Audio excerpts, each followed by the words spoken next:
വളരെ സന്തോഷകരമായ വാർത്തകളാണ് നിലമ്പൂരിൽ നിന്നൊക്കെ നമുക്ക് കിട്ടിക്കൊണ്ടിരിക്കുന്നത്.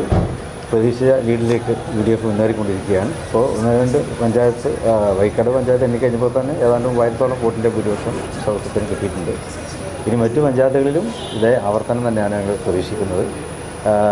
ഭരണവിരുദ്ധ വികാരം അത് വളരെയേറെ പ്രതിഫലിക്കുന്നുണ്ട് ഈ റിസൾട്ടിൽ. ഐക്യ ജനാധിപത്യ മുന്നണി അവിടെ രാഷ്ട്രീയം മാത്രമാണ് പറഞ്ഞത്. മറ്റുള്ളവർ മറ്റു പലതും പറഞ്ഞിരുന്നു. പക്ഷേ അതൊന്നും അവിടെ ഏശാൻ പോകുന്നില്ല എന്നുള്ളത് ഞാൻ പുതിയ ട്രെൻഡ് നോക്കുമ്പോൾ നമുക്ക് മനസ്സിലാക്കുവാൻ കഴിയും. ലീഗ് വോട്ടുകൾ കറക്റ്റ് വീണുന്നതിൻ്റെ ഒരു കോൺഫിഡൻസ് ആണോ അത്ര നേരത്തെ മാധ്യമങ്ങളെ കാണുന്നത്? തീർച്ചയായിട്ടും അവിടെ മാധ്യമങ്ങൾ എത്ര നേരത്തെ കാണുന്നത് തങ്ങൾക്ക് യാത്ര ഉണ്ട്, അതുകൊണ്ടാണ്.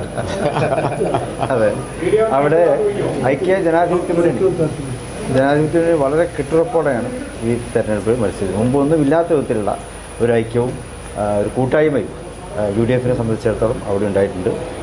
തീർച്ചയായിട്ടും അതിൻ്റെ ഒരു നല്ല പ്രതിഫലനം അവിടെ ഉണ്ടാവുക തന്നെ ചെയ്യും. അതിപ്പോൾ റിസൾട്ട് ഫുള്ളായിട്ട് നമുക്ക് കാത്തിരിക്കാം. അപ്പോൾ നമുക്കൊരു അന്തിമ വിജയത്തിലേക്ക് എത്താൻ പറ്റും. അത് ഇനിയും വോട്ടുകൾ എണ്ണാനുണ്ടല്ലോ, എന്നിട്ട് നമുക്ക് അവസാനമായിട്ട് അത് വിലയിരുത്താം. തങ്ങൾക്ക് യാത്ര ഉണ്ട്, അപ്പോൾ ട്രെയിനിൽ ആണ് വന്ദേ ഭാരതിന് കയറാൻ പറ്റുക. അപ്പോൾ അതുകൊണ്ടാണ് നേരത്തെ മാധ്യമങ്ങളെ കണ്ടത്. ഇനിയൊക്കെ റിസൾട്ട് കഴിഞ്ഞിട്ട് ഞങ്ങൾ പറയാം.